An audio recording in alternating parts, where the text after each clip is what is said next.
आगामी त्र्यंबकेश्वर नगर परिषद निवडणुकीच्या पार्श्वभूमीवर प्रभाग क्रमांक 9 मधून सोनाली राहुल धात्र यांनी भारतीय जनता पार्टीच्या इच्छुक उमेदवार म्हणून आज आपला उमेदवारी अर्ज दाखल केलाय। नगर परिषद कार्यालयात उपस्थित राहून त्यांनी अर्जाची अधिकृत नोंद केली आहे।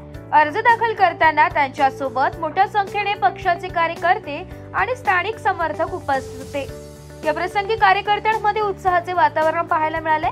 सोनाली राहुल धात्रक यांनी प्रभागातील मूलभूत सुविधा उभारणी, कचरा व्यवस्थापन, रस्त्यांची दुरुस्ती तसेच सामाजिक आणि शैक्षणिक विकासावर भर देण्याची ग्वाही दिली आहे। सध्या त्र्यंबकेश्वर नगर परिषदेच्या निवडणुकीमध्ये अर्ज दाखल करण्याची प्रक्रिया सुरू असून प्रभाग क्रमांक 9 मध्ये ही निवडणूक चुरशीची होण्याची शक्यता वाढली आहे। सोनाली राहुल धात्रक यांच्या उमेदवारीमुळे या प्रभागात पक्षांतर्गत स्पर्धा वाढण्याची चिन्हे दिसत आहे।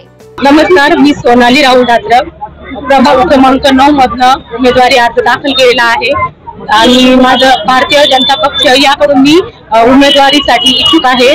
तरी सुद्धा आपण सर्वांनी मला साथ द्यावी ही माझी सर्व जनतेला आव्हान आहे। ब्युरो रिपोर्ट, नाशिक लोकशाही न्यूज, नाशिक।